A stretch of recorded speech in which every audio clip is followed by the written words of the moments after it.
He stepped onto the stage trembling, not from fear, but from the weight of a dream he had carried since childhood. And the moment he opened his mouth to sing just one line, the entire arena fell silent, and even Simon Cowell's eyes softened with emotion. If you're watching right now, don't miss what comes next. This story will stay with you long after the video ends. And if it touches you the way it touched thousands that night, make sure to like this video and subscribe to help more stories like his be heard.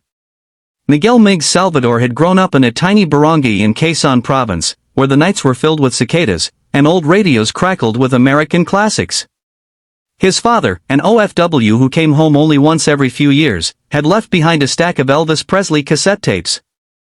Migs played them endlessly. He learned to imitate the tone, the soft vibrato, the soulful growl. But it wasn't just mimicry.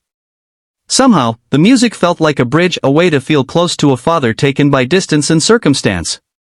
When his father passed away unexpectedly while working abroad, those Elvis tapes became the only thing that made Migs feel he wasn't completely alone. He sang to remember. He sang to heal. And sometimes, when life grew too heavy, he sang just to breathe. But dreams were expensive.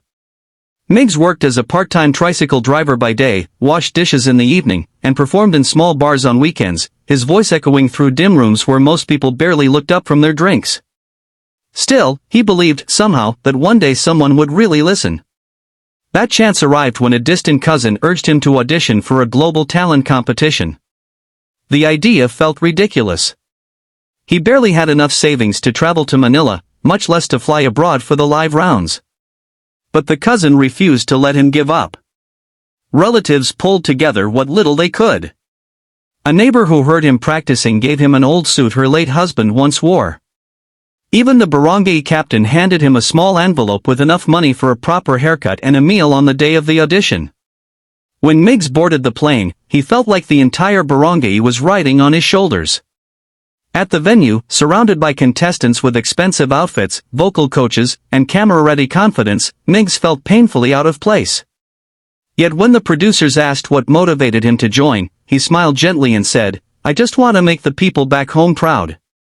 And I want my father, wherever he is, to hear me sing on a stage he always dreamed I'd someday reach."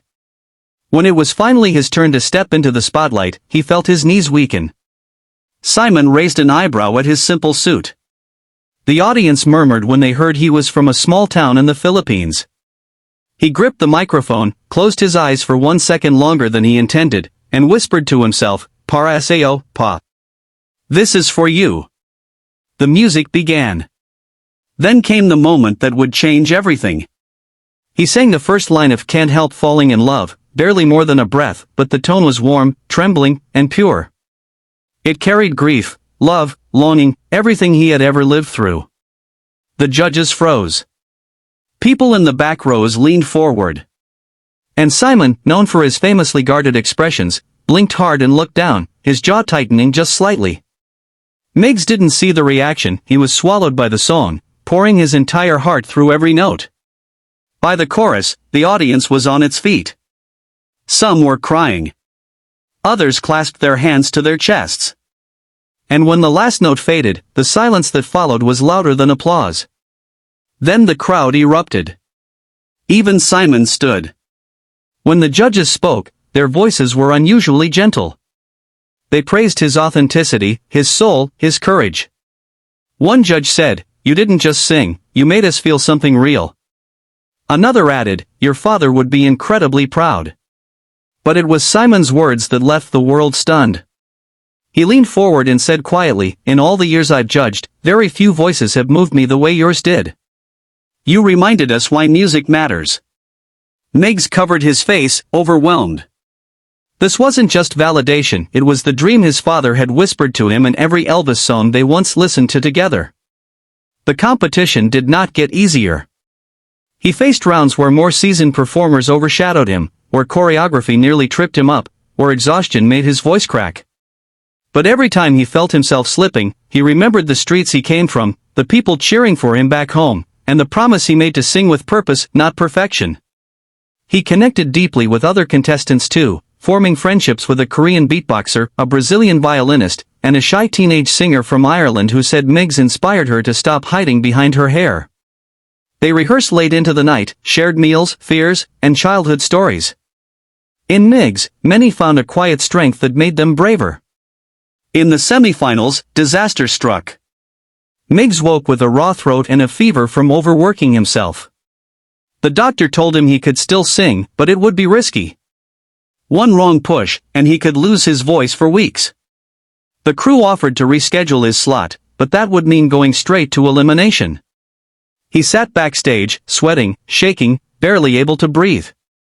Then he remembered something his father once said, "Son, when the world gives you a microphone, don't hide. Sing, kaya't pabulong, kaya't basag. Sing because your voice is yours alone." So he stepped onto the stage once more, voice raspy but heart steady. He chose a slower Elvis ballad and delivered it like a prayer. The imperfections made it real, every crack sounded like truth.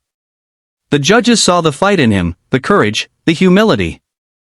And once again, the applause felt like home. He advanced.